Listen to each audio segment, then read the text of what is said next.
What's good, y'all? Welcome back, episode 4, One from the Block. Happy New Year. Be safe these holidays. Today we want to talk about mental health. I got the family with me, Michelle. Rather let them introduce themselves a little bit, and then we're going to get into it. Okay. Hi, everyone. My name is Rochelle, and I am Laura Rochelle. I'm a senior at Syracuse University, majoring in health and physical education, and I love health and wellness. And I'm Bradley from Bradley Fitness. This is the second time y'all seen me here. I studied this in school, human services, mental health, physical health. I'm just trying to put both together. Nice to see you. And it's good to be back. Yeah, my boy Bradley a regular on the show now. That's family. But okay, for the people who don't know out there, I guess both of y'all can answer out loud. What is mental health? Okay, I can start. Mental health is a state of well-being where an individual, they recognize their ability to do things and they have motivation and they know they have the abilities to contribute to their community. Okay, brother. Mental health for me is basically just being mindful of yourself. Mental health is also very underrated.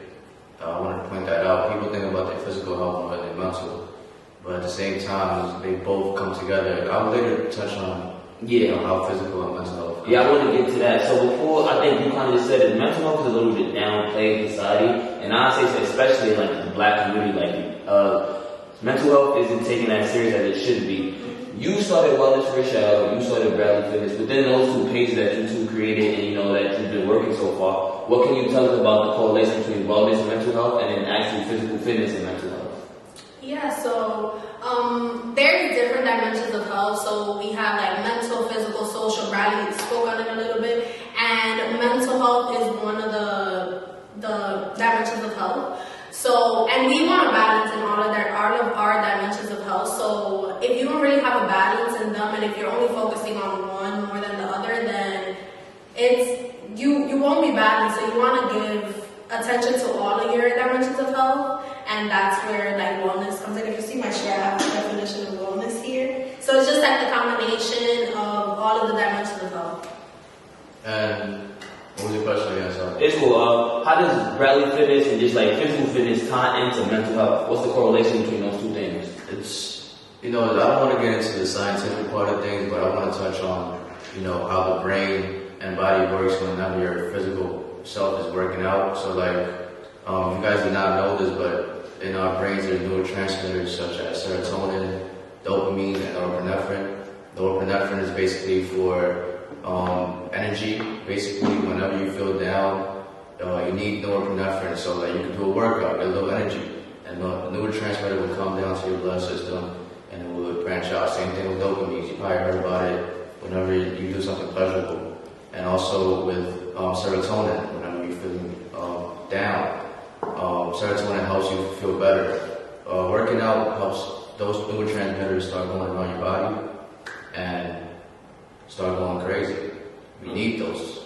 Mm-hmm. Yeah, there's this study, I really like seeing it, where it has some pictures of the brain before you do exercise, even like a 10-minute walk and after you do it, and you see how much more brain activity there is in your brain. So adding up to what he said, like physical fitness has a really big impact on your brain and your mental health. Right. And so it's good that both of you are educated in that field because, like I said, it's really downplayed. I don't know much about mental health aside from like words like depression or anxiety and other things that, I feel like they're becoming more popular. We have NBA players speaking on how they deal with it. We have rappers, like big name figures. But for the people who don't really know, what are some ways to like help benefit or help boost your mental health? Because your mental health is extremely important, and if you don't take care of it, then you're not taking care of yourself at all, right? Yeah, before I respond to that question, I want to speak more on like how it's downplayed and why. And why I think it's so downplayed, but it's like years of trauma that we, specifically people of color, face, and it's like people not believing that these are real things, and people not being educated that these are real things. Like depression is literally a chemical imbalance in your brain, and a lot of people do experience, and a lot of people like in the hood, they do experience depression, and they feel unmotivated, and there's days where it's hard for them to get out of bed, and this is depression, but we don't like speaking about it because it's just like it's a taboo in our community, and nobody wants to admit that they're struggling with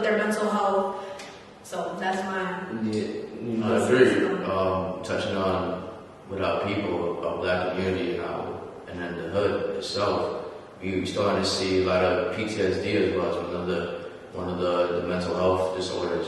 But the main problem is that people don't know how to identify what they're feeling or what emotion they're going through.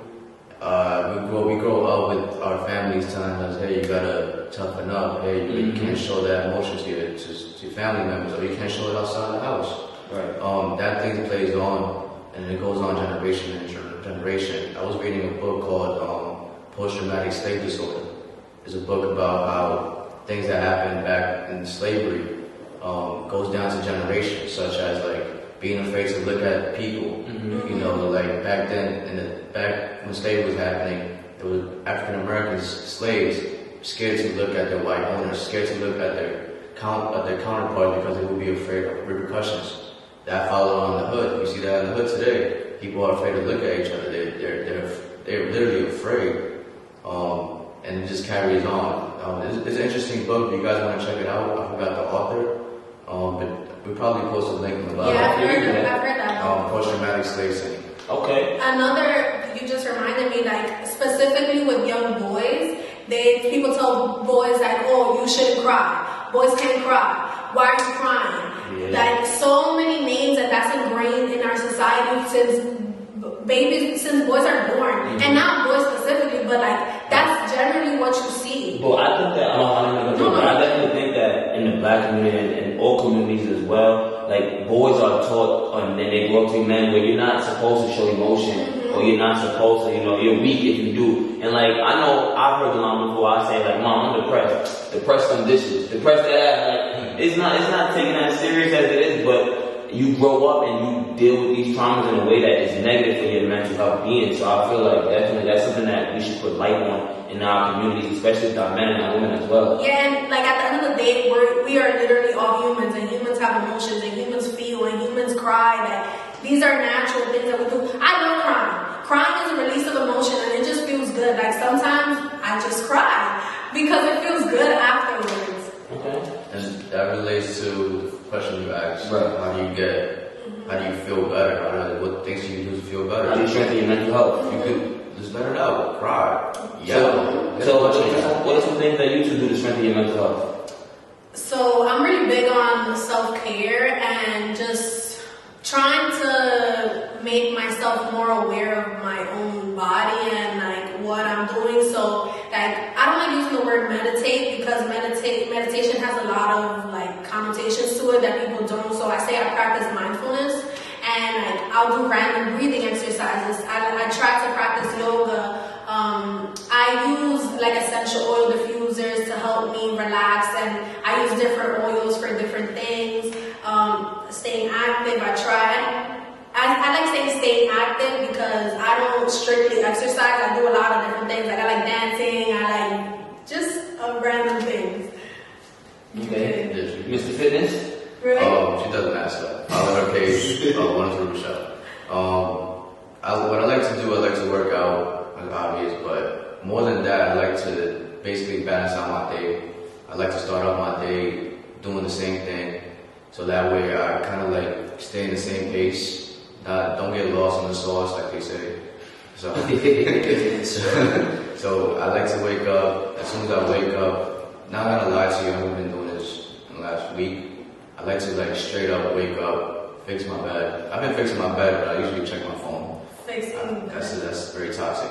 Fix my bed, I then go to the shower, come out the shower, then I meditate. After I meditate, I drink some chamomile tea with some honey and lime. All of that just helps me calm down and like just keep my day straightforward. Nothing crazy. If things pop up, then yeah, I'll probably have to change my plans, but planning out your day is really something I use. It seems like you have a solid routine. I feel like routine, like our bodies like routines. We have a circadian rhythm, so if we keep our circadian rhythm going, like our bodies are going to feel good. I feel like with COVID, it's been very hard for a lot of people to keep a consistent routine because we're not doing our regular things. It's so easy to just stay in bed. Like having virtual school was not the easiest, and that also had an impact on a lot. And I want to touch on that. In a minute. 2020, we experienced COVID, COVID-19, coronavirus, whatever you want to call it. We've seen the effect that it's had on people having to stay in the house days and hours and weeks and months and being cold and being isolated in quarantine. What have you seen, and what have both of you seen that have affected people's mental health? And what have you seen that people have come out of this experience with a stronger mental health? So I guess, Rochelle, you could do what has affected their mental health, weakening it, and Bradley, you could do what have you seen that have strengthened it. That's cool. So we know there's been a lot of loss. We've had a lot of loss in all different forms. Like, we've lost a lot of lives, we've lost a lot of homes, people have lost a lot of money. So just all that loss and pain and mourning, and just the fact that death has become so normalized that we hear that X amount of people have died today and X amount of people tested positive and X amount of people are in the hospitals, like that has a toll. That takes a toll on people. You don't want to feel motivated to do anything because there's so many bad things going on in the world that you can't really do anything about it. So just all that pain and all that suffering and just hearing all of that and seeing all of that, I feel like that has had a big toll on people's mental health. And also staying indoors, not being able to go outside, and getting sunlight on your skin, or just even stepping outside to breathe some fresh air, that also improves your mental health. So staying indoors, not getting ventilation, and all of that has to it. I like how you touched on kind of feeling out of control. Like you mentioned, as humans, we're used to habits, we're humans in nature, we kind of do the same things about it. We all do. So one thing that we like to do is kind of think of the negatives. One thing that we did a lot, I did it myself, I don't know about you guys, but I know probably this happened during quarantine. I was thinking a lot of the things that I couldn't control. I couldn't control going out or like stopping the virus. I couldn't control the deaths. And I feel like that caused me to feel bad about the situation. What made me kind of switch off to like thinking about the things that I could control was probably, not gonna lie to you, I took some therapy during quarantine. Because that's big. That's a big thing. The reason why I took therapy during quarantine, The reason why I took therapy during quarantine was because I understood that I need to let out some of the things that I'm thinking of. I need to accept whoever I am. Kind of like how you gotta accept kind of the things that are out of your control. There's nothing wrong with therapy. Well, my professor told me the first time that I was in their class, this Professor Ayala, he told me in order to be a therapist or in order to be talking to somebody, helping them out, whatever they need in life, you need to see a therapist before that. Because absolutely everybody is going through something. If you guys want to check out therapists, you guys can just simply go on Google. There's a website called Find a Therapist or something like that. And with any condition that you have, they will help you with. There's also therapists with different types of things. But yeah, think about the things that you can control. Don't think about the things that are out of your control. Get help. There's nothing wrong with getting help. Okay. Another thing that I think has been very helpful for me is journaling. So, no, I don't journal every single day, but there's some days where I feel like, okay, Rochelle, just write it out. Like, just write what you're feeling, express it, because, like, I don't have a therapist, but I know how helpful it is. My friend, when she graduated, she got a therapist, and she told us, and she was like, yeah, this is very helpful. And no, I don't journal every day, but there's some days where I'm just like, Rochelle, you have to journal. Like, just let it out. And it's not always bad things. Sometimes it's good things. So I express my gratitude through my journal. Like, that's been one thing during 2020 that I've definitely put an emphasis on, just expressing gratitude, because like we mentioned, like, there has been a lot of loss. So just grateful for my health, the health of all my loved ones, and just everything else around me. So I really love journaling. So you have a battery. If anybody reads it, but it's enjoyable. And then you can look back when you're older and see what you were feeling at, what you overcame, and all the things that you've grown from. So I'm really excited to see that part. But it does help you with your day and how you deal with stuff. Yeah, because you could just like let it out. Like, there are certain things that you don't want to tell your friends, even your closest friends. There's some things that you just don't want to tell them. And as we get older, there's more and more things we don't really want to tell people. So you don't, if you have a therapist or you don't have a therapist, you know, you could just let it out on paper. And sometimes, and like crying is a release of emotions, because I get a lot of thoughts in my head and I overthink a lot. So once I put them down on paper, it's like a little relief of everything. Funny you bring that up. I used to write my notes. Like, you guys don't like writing, or like you guys don't like to use your hands as much. I know it's a lot of y'all. You guys can just type in your notes. I like to just write poems about the way I feel.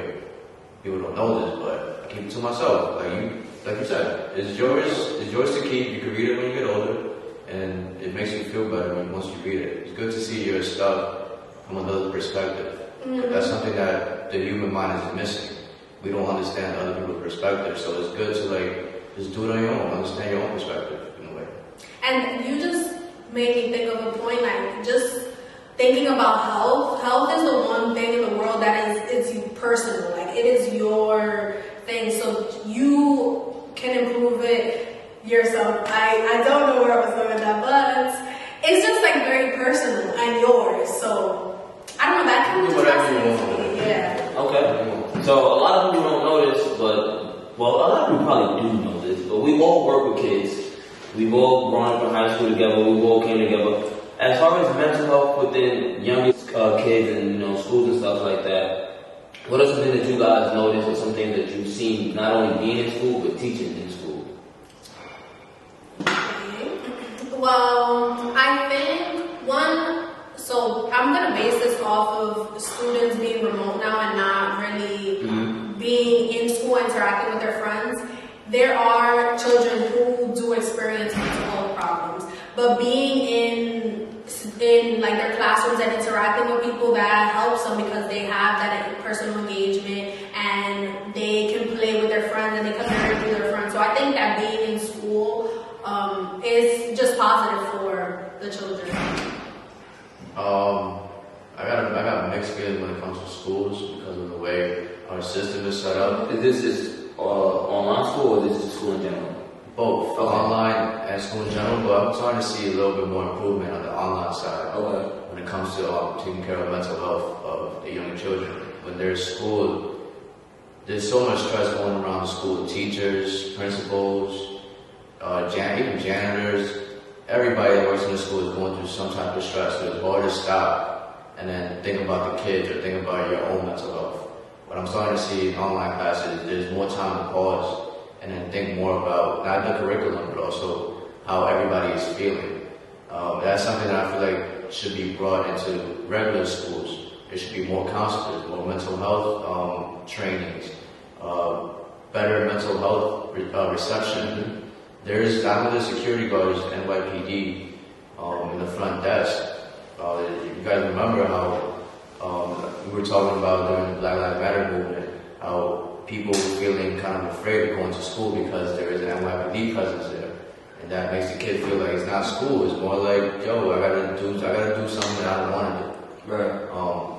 But yeah, there's some of the few things that I feel like should improve. Instead of having a security guard officer there, NYPD or something, we should have better mental health people that are trained, certified. Right, and especially like from personal experience and past things that y'all brought up, being in school from before when we was actually in school, there's not much on mental health. So like for personal experience, I used to go to a class and the teacher kicked me out first period of the day. Before I even get into the class, they'd be kicking me out. Like mentally, I don't want to go to school. I don't want to be in school. The first thing that I'm doing when I get there is being told, oh, get out, go somewhere else. You're not want to hear from past behaviors. And teachers, and that I've seen a lot and that I've noticed and I've heard other people, teachers who aren't from the hood, or teachers who aren't black and who haven't been raised with us, they don't know how to deal with us, and they don't know how to cope with us, and they don't know that when we go home, it's 4 or 5 of us in a house, and we sharing stuff, but they don't know that when we go home, my big brother's not feeling good, so like, it's a whole different thing. So I feel like that's just something that's taken into consideration a lot for schools, that mental health for these kids, especially in the hood and stuff like that, isn't treated as fair as it should be.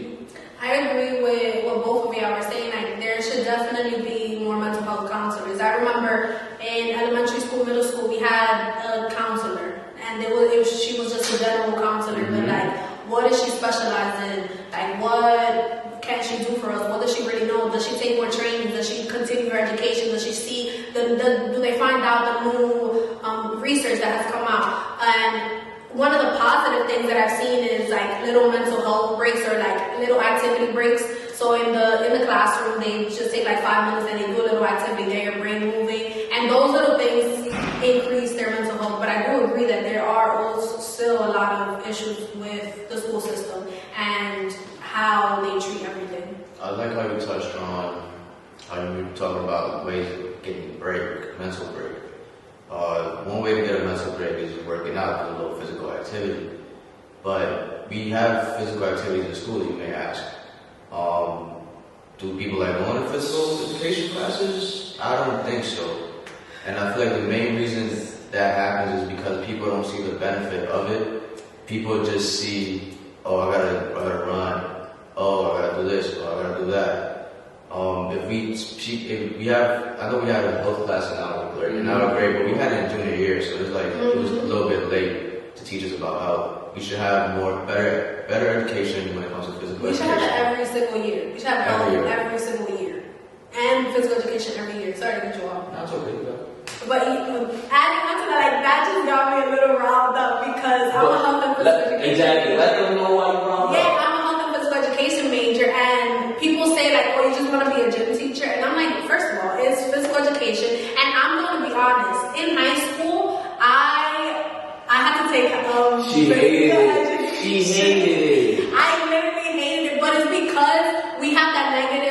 I had a negative perception towards it. I was not aware of the benefits that it actually had on me until I went to college. I literally gained like 40 pounds. And what happened?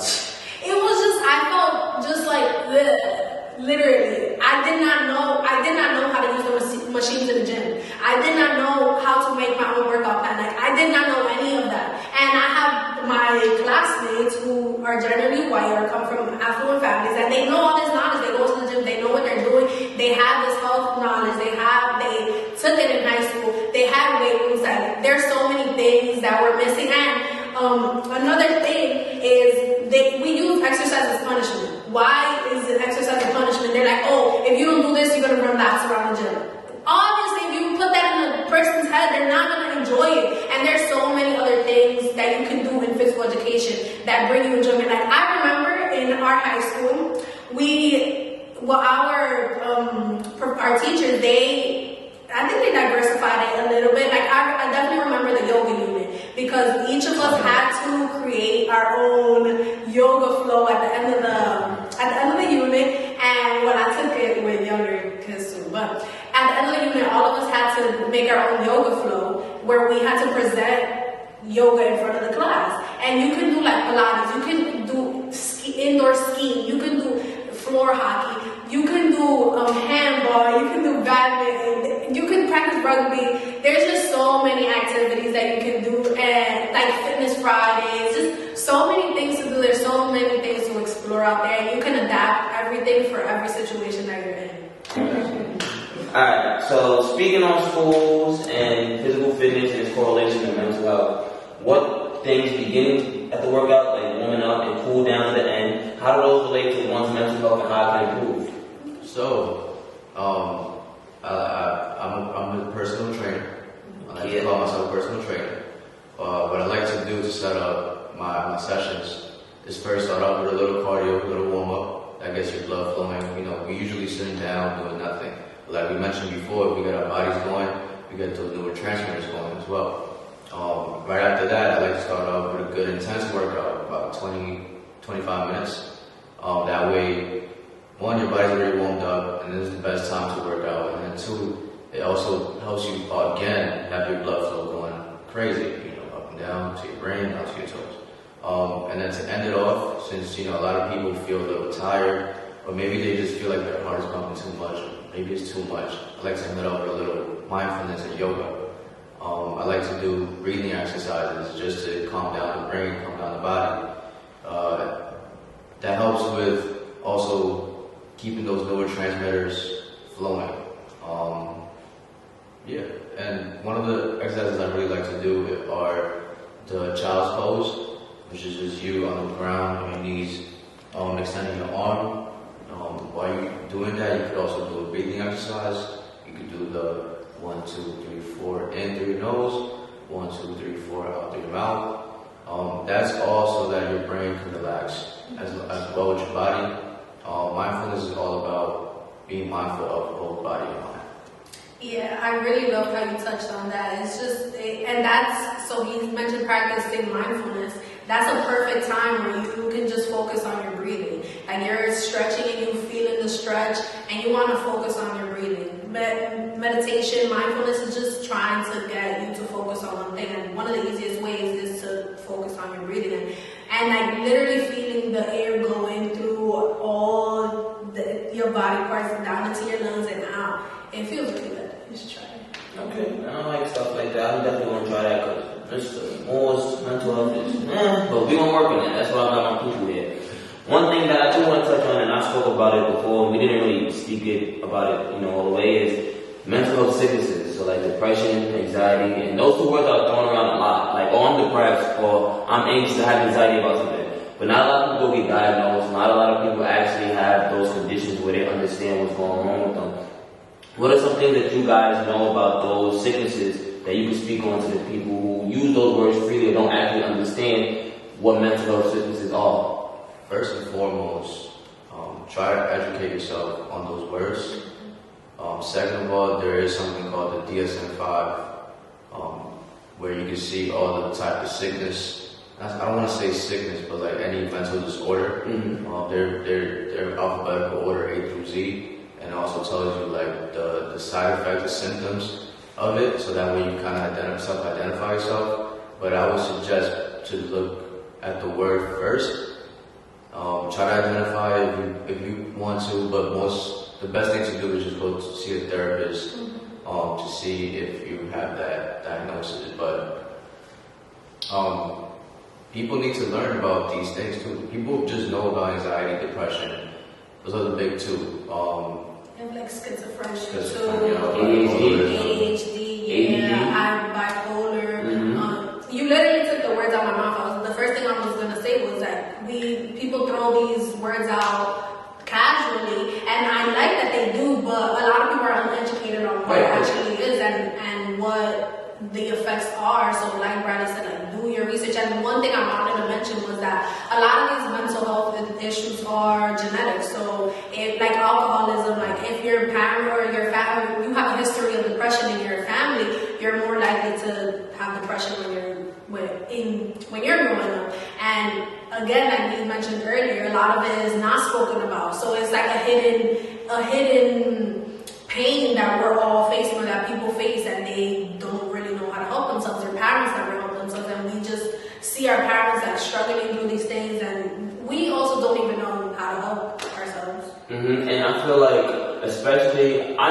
talk about a lot of stuff that I've seen. So especially when it comes to mental health and sicknesses or disorders, like you said, I have family and I see people get prescribed medicine that they say supposed to help, but usually in some cases it don't, and in some cases it may make the condition worse.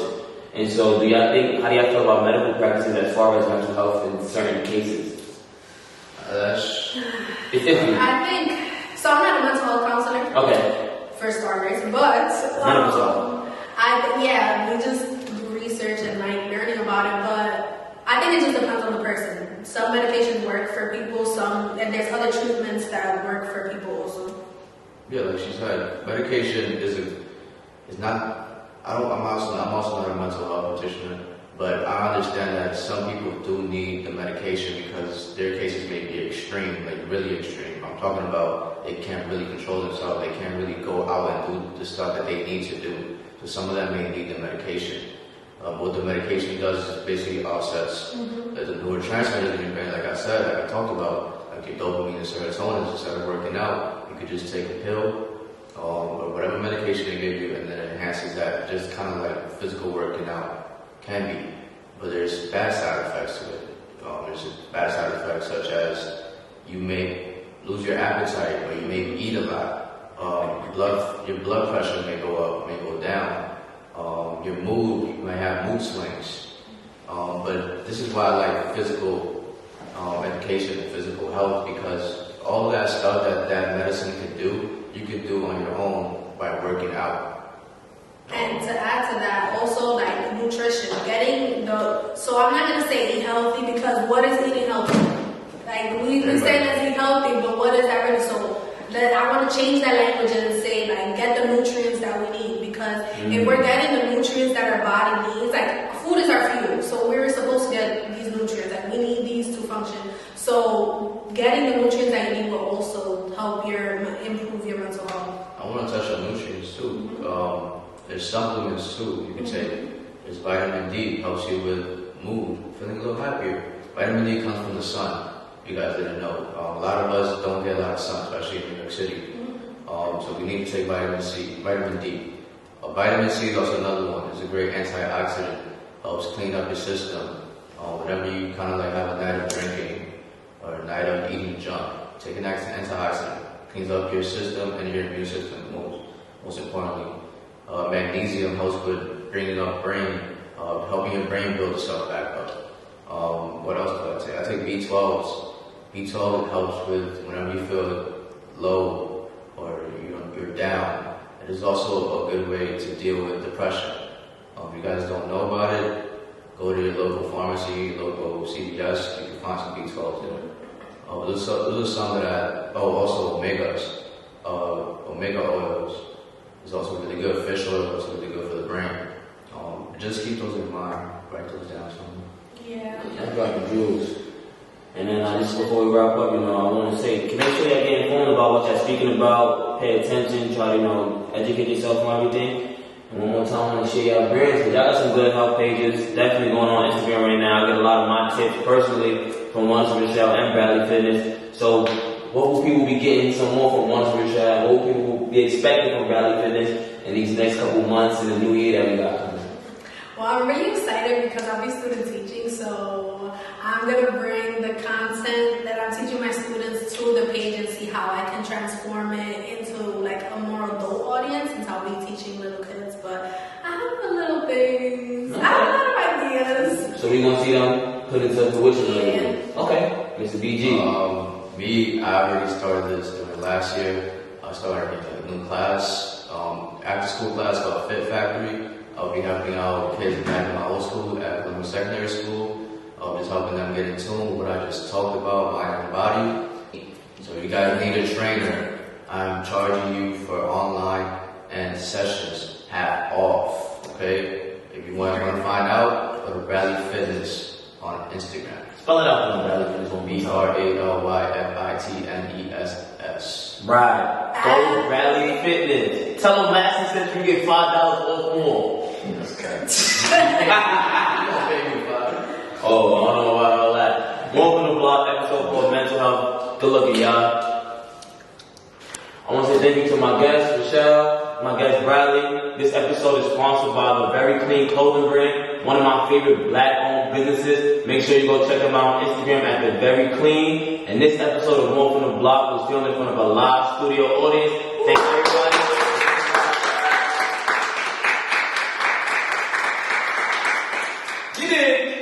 This is More from the Block. Yes, sir, Steve.